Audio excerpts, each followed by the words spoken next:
Jameson is convinced he's not the father of his two sons, and there are reasons behind his doubts. He got kicked out because Ms. Smith wanted to reunite with her ex-boyfriend, but it turns out she had been unfaithful with more than just one guy. You made a mistake signing one of the birth certificates and need today's paternity results to get your name off of it. Ms. Smith, you are positive the plaintiff is the biological father of your two sons and hope today's results will save your family. All right, so I'm just take you to the beginning. I moved in with her, and then she kicked me out. How long after that did she kick you out? I say probably like a month. And did you want to go back with your ex, Ms. Smith? I did, but then I ended up back with him. He was kicked out because Ms. Smith wanted to get back with her ex-boyfriend, but that wasn't the only guy she cheated on him with. Who were you with before you asked him to come back? She was with two dudes, you know. How'd you find that out? Because I went through her phone, and I see she texting her ex, and she talking about, oh, I don't love him, he's just someone that's just around. She kept denying it, because she didn't know, she didn't know I went through the phone. She had sex with him on his birthday. You got caught now, and what happened? We argued about it, then he would go, he would leave. Eventually, he'll come right back. After being cheated on, multiple times it seems crazy to doubt the fact that he is the father of those two boys, at least to the mother's opinion. His. She lied about everything. I don't know. I don't know how many guys it could be. The kids are, it don't even, it's about the kids. They yours. You don't understand where the doubt come from. It's But okay. they're yours, It's the reason why it's okay because They're I allowed yours. it. I allowed it because I kept coming back. So she thinks it's okay. At the time of conception, she was dating another guy. I did start seeing someone else. I didn't get my menstrual cycle. So I went to the doctors, and they told me I'm pregnant. Soon I tell the guy I was dating, because I thought it was his. The other guy, he was okay with it. 2 days later, I went and had an ultrasound done. They tell me I'm 3 months pregnant. I'm like, I didn't even know this guy. But by who, though? 3 months. Your Honor, how you going to be pregnant for 11 months? That's a good question, Mr. Jameson. You submitted a calendar to the court that outlines why you believe you are not Michael's biological father. That's a fact. The baby's due date was June 8th. June 8th. The baby came 2 months earlier. 2 months. The baby was born April 16th. He was premature. He was supposed to be due June 8th. A lot of bickering is going on, but until we get the results, we will not know who is right. That's totally wrong. Okay, well, around, I would say early September, when all that happened, we was trying to have intercourse. He couldn't do it. Trying to have it is not the same thing. But it did happen. We had to switch positions. And you say this photo is why you know the dates are right, because this is the night you conceived, and you know that was in September. Yes. I'm not even in the picture, Your Honor. The picture had a date stamp on it, and it's September 9th, 2017. I remember that day, Your Honor, but we wasn't intimate. So did you sign Michael's birth certificate? No, I did not. Mr. Jameson takes care of both boys, but he doesn't feel the right connection with one of them at least. So what's your relationship with Michael and Malachi? Do you feel connected to them, like you're their father? Not with Michael. What about Malachi? Yeah, I do. But it's just, you know, I still have my doubts. You know, that's why I'm here today. Ms. Smith wants to prove once and for all that Mr. Jameson is the father of her children so they can put everything behind them and be a normal family. I would love for our family to get worked out, like I said. And if he's willing to work it out, I would want my kids to have their father. The mother is sure that the babies are his, but only the envelope knows the truth, and it is time that the truth is revealed. The first result is for Malachi. In the case of Jameson versus Smith, Mr. Jameson, you are the father. You are the father. The next result is for Michael. In the case of Jameson versus Smith, it has been determined by this court. Mr. Jameson, you are the father. Thank you. Thank you. Yeah. I'm relieved. I'm happy. What do you feel, Miss Smith? Because I'm tired of just going through so much with you. I'm serious, yo. I'm gonna do what I gotta do. Relationships are not easy for anybody, but you all can make it if you put your minds to it. You can't keep sabotaging. Every time you get in an argument, that doesn't mean you go call somebody else. You can't do it like that. I wish you all the very, very best. Mrs. Monroe just wants to know if her late son left a baby for her to look after, but she also needs to know if Miss Reed's daughter truly is her late son's baby to avoid any unwarranted trouble. Court recently received the following submission from the plaintiff. My name is Angela Monroe. My son Herbert died on January 27th, 2015. After my son passed, a young lady named Shanika Reed, which is the defendant, told me that she was pregnant from my son. The baby was born on May 31st, 2016. Mrs. Monroe suffering from a terminal illness is sad enough. She wouldn't want to start having hope that her family will go extinct after her death, so she needs to be really sure about Ms. Reed's daughter paternity before accepting them with open hands. Ms. Monroe,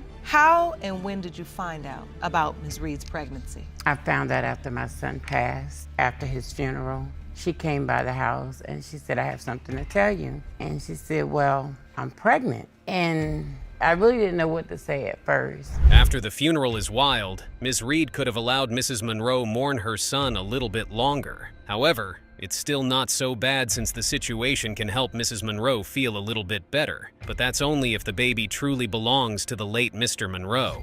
Can you take me back to that day? Yes, ma'am, I can. How do you remember it? Actually, after a week after her son passed and after she laid him to rest, I called her. I wasn't even gonna let her know that I was pregnant with his child, but I was encouraged by family members and friends due to the fact that she has lost her only child, that it was important that I reach out to her. Okay. Mr. Monroe opened up to his mother well enough, but maybe not deep enough. Or maybe Mr. Monroe also didn't know, and Reed was 5 months gone before he passed away. We can't know for sure what happened since we can't get Mr. Monroe's side of the story. Reed, what was your relationship like with Mr. Monroe? That was my companion, and from the second week on us hanging together, he already had made it up in his mind that he wanted me to be his life companion. Oh. So there has been an ongoing conflict even before Mr. Monroe passed? That's depressing. Leaving these two women to have an argument like this in paternity court won't do nobody any good. Maybe Mr. Monroe should have introduced Ms. Reed as a friend to his mother.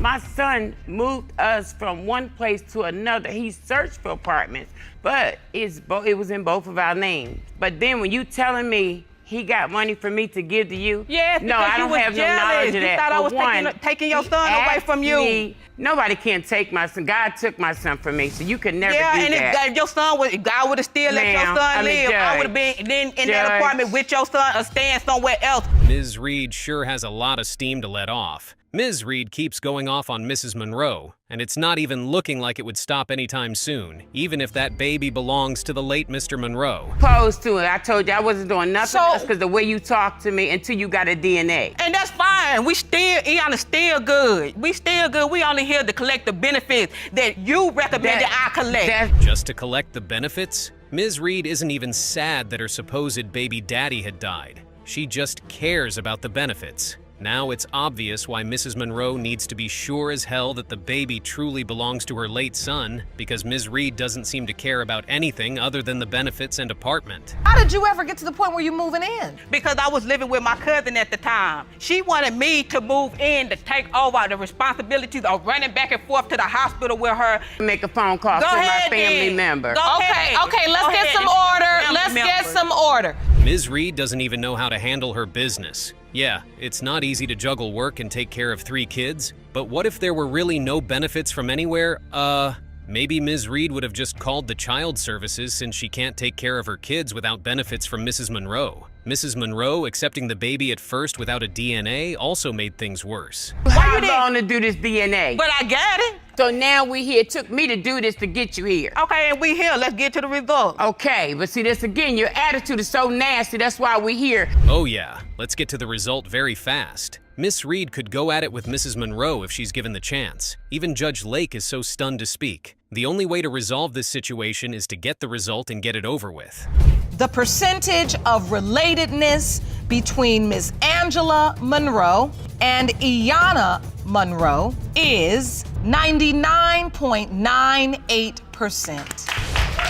This starts off intense and only gets wilder. We're barely a minute in, and already both sides look like they're about to throw down, and it's only getting started. Ms. Cameron, you tragically lost the love of your life 3 years ago and find yourself standing before me fighting to prove that he is your child's biological father. Furthermore, you claim you desperately need to determine paternity so that you can file for the death benefits to support your family. Talk about family drama. Ms. Melvin goes into how her whole family is totally freaked out and upset by what Ms. Ms. Cameron's doing. With emotions running high, it looks like this family feud is only going to heat up from here. I'm speaking for myself as well as my family.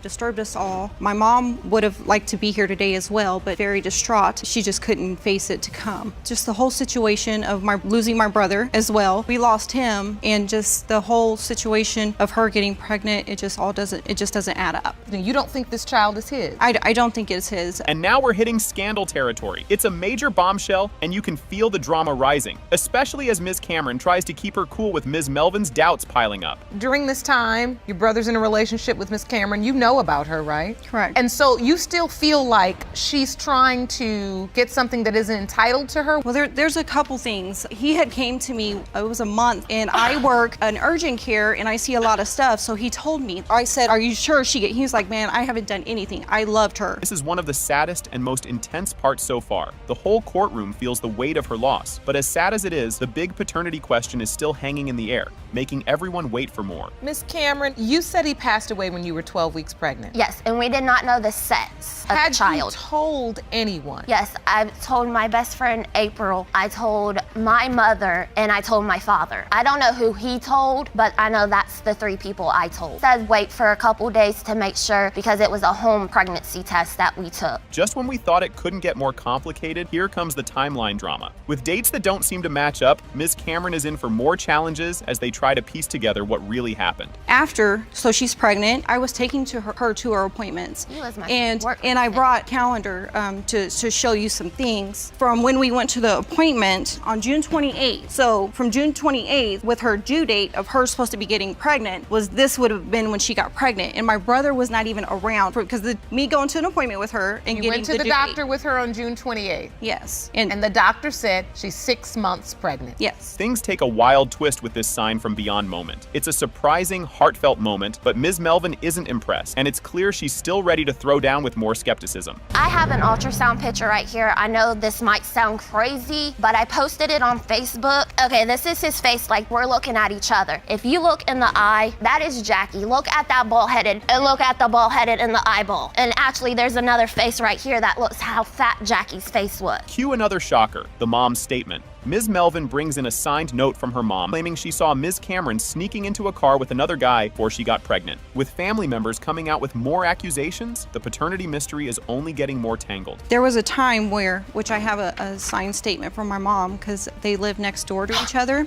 like creeping around the corner to get to a car which was with another man. I was in love with Jackie. I would have never cheated on Jackie. And it says, I am testifying that I do not believe Malachi Rathard is my grandson because I know Miss Cameron cheated on my son shortly before she got pregnant. The twists keep coming as Ms. Cameron's best friend steps up to defend her. But Ms. Melvin's not convinced, and the whole courtroom is on edge, waiting for those DNA results. That Miss Cameron was cheating with this other guy. No, Miss Melvin, she was not cheating. This is my best friend. It's been my best friend for 16 years. Date did occur. She came to me and she told me because she felt so guilty about it. Hung out, talked, went to the movies. But how do you really know she didn't have sex? I can only go off what my best friend has told me, and she's never, that to my knowledge, has lied to me before. Here comes the moment of truth, and everyone is holding their breath. It has been determined by this court. Miss Duhamel is related to Malachi Rathard. Jesus. Thank you. Now do you believe me?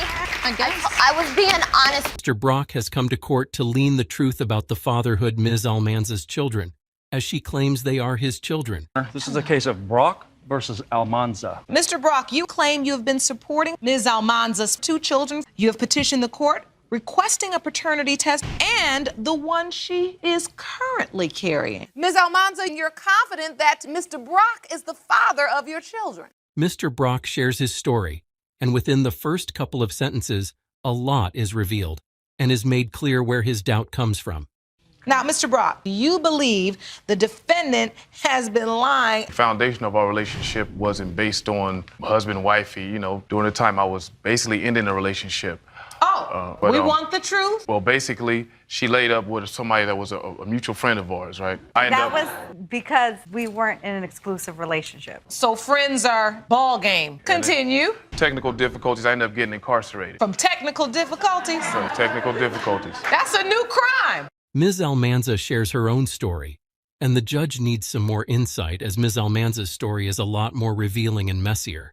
Ms. Almanza, how does it make you feel? It disgusts me because we're living together. We've been in a relationship. I'm having these babies. I'm not having them by myself or with anybody else. Despite of all of that, he's still the one that's messing around. You just said he's still messing around? Yeah. He's had a child with my relative. That happened during the time me and her, we had our little timeout. The judge learns where Mr. Brock got his doubt from and also seems to notice something about Mr. Brock. He's the father. I named him, and they went after him for child support. He questioned paternity, and from what he tells me, they sent me a paper. I never got anything, so I never went. This fueled your doubt. But I still took her word for it. You know what I'm saying? I already know that's how I can be. You got a lot of little sayings. You got a lot of little phrases now. Papa's baby. Papa's maybe. Papa's maybe. What Ms. Almanza shares next is very shocking to everyone in the court, and the judge is not having it. Tell me what else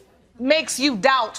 11 years. He doubts me, but he's the one that I've caught with females pick him up from my house when they get Is that there. true? Not blatantly in her face. But you admit to doing it. Right. Why is that? I have 9 other children, so it's like I don't. What does that have to do with the 9 other children? Luck be a lady. He doesn't tell me when it comes to the text messages. After all the excuses, Judge Lake wants a straight answer to her question from Mr. Brock. Oh, so you were duped into this. You know what I'm not getting, Mr. Brock? Why do you doubt after 11 years? Foundational relationship, how it started. This is your child. So you feel like Miss Almanza said, well, this baby is yours. You then said, I got to step on up to the plate. Why is he still having kids with me? Judge Lake is ready to learn the truth about the paternity of Ms. Almanza's children. Jerome, if you could hand me the first envelope. As it relates to paternity for Victoria Brock, Mr. Brock, you are her father. Good to hear? That's what I need to hear. As it relates to paternity for Giselle Brock, Mr. Brock, you are the father. Okay, that's what I'm saying. Judge Lake thinks that Mr. Brock is just trying to waste time and gives a piece of her mind to Mr. Brock. It's a great feeling. It's love is not a feeling, it's an understanding. I have a feeling that you wasting this court's time. You don't look like you have a doubt. That might be my poker face. And you never stated one on the record because I was trying to get you to. So, envelope. What they call it, infidelity would be a reason to doubt? The children are yours now! Well, They move on to the final DNA test result. So, in regards to paternity for unborn child, Mr. Brock, you are the father. Judge Lakes gives Mr. Brock a piece of advice. Mr. Brock, you are these children's father? I want to hear less quotes and I want to see more action from you. These children understand that their father supports them and is there for them. They know. It's a guarantee. Awesome. I will disregard that statement. Strike it from the record. Court is adjourned.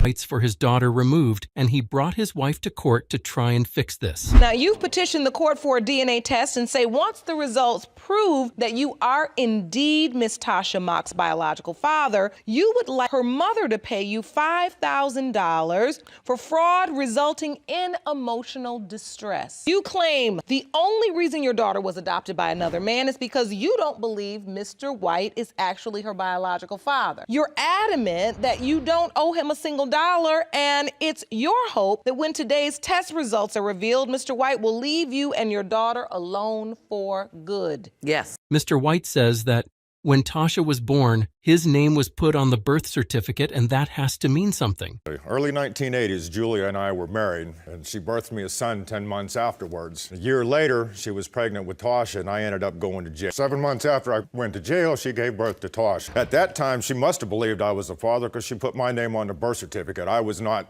able to do anything about it because I was incarcerated. Now, a couple years after that, Julia had filed and petitioned the court for divorce, and in the Commonwealth of Pennsylvania, it's allowed because I was incarcerated for a period exceeding 2 years. About a year after that, she petitioned the court to involuntarily terminate my parental rights to both my son and to Tasha. I acted as my own attorney, so I went to the law library and I taught myself law, and acting as my own attorney, I fought it in court and I won. According to Mr. White, Ms. Mock told him later that she would have Tasha adopted either way since she was not even his daughter. Mock had told me that she was going to have Tasha adopted anyway because she was not my daughter, that another man had sired her. That's the first time there was ever any question in my mind, really, that she was my daughter or not. Yes, Your Honor. You are submitting to this court that Mr. White is not, in fact, her biological father? I don't believe so. Ms. Mock admits that she was cheating on Mr. White with another guy, and she thinks that that guy is the father. He was always leaving me, going out with other women. Why should I have to deal with that? Because he would leave you and go out with other women, you would sleep with other men? Nope, I slept with one. I was dating him. And when I got home from the grocery store,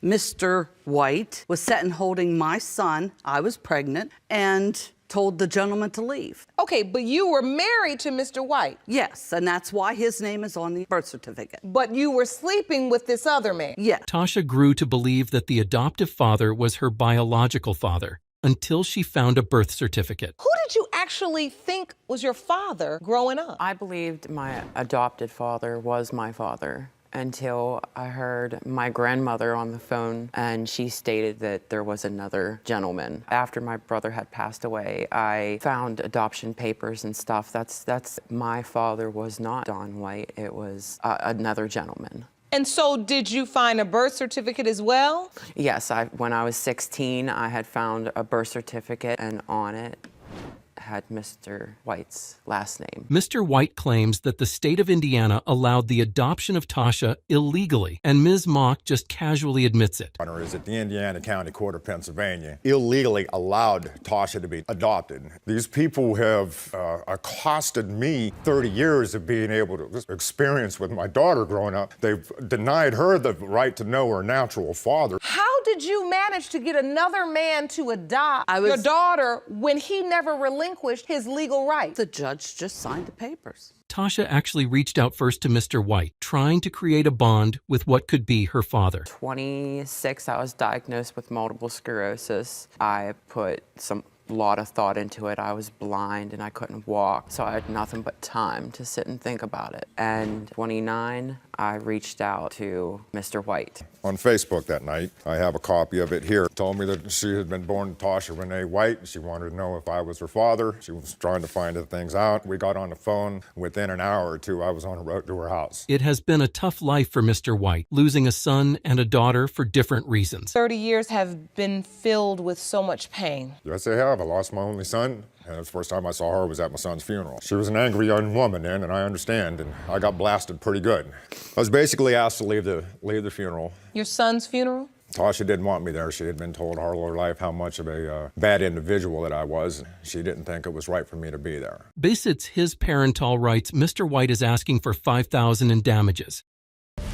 Mr. White, can you please explain to the court and to Ms. Mock the basis of your suit? I believe that the emotional distress that I've been put through by Mrs. Mock is well worth the $5,000 I'm asking. I actually have plans for an investment of that $5,000 into my hopefully granddaughter's future. Don't owe him anything, not one dime. I raised her. And making sure that they had a little bit for Christmas every year and putting a little bit of fun into their lives takes all me, all my blood. Nothing to do with him, and I don't owe him anything. He should owe me at least an apology for leaving me. Miss Mock believes that the results of the test might mean that she will lose her daughter. If Mr. White is deemed to be the biological father today, he'll take her from me. Where is she going? Do you know where or how you can find the other possible father? I swear to God, I don't know where he is, and I don't want to know. So you're not hoping this other man is the father either? No. Her actions don't really make sense to the judge, but at least Mr. White wants to help Sasha find her truth. If, in fact, Mr. White is not the biological father, you would help her find the other gentleman? No.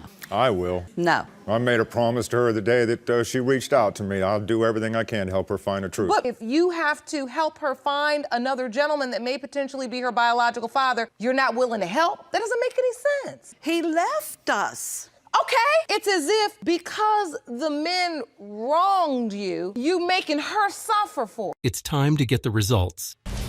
In the case of White versus Ma, pertaining to 30-year-old Ms. Tasha Ma, Mr. White, you are not the father.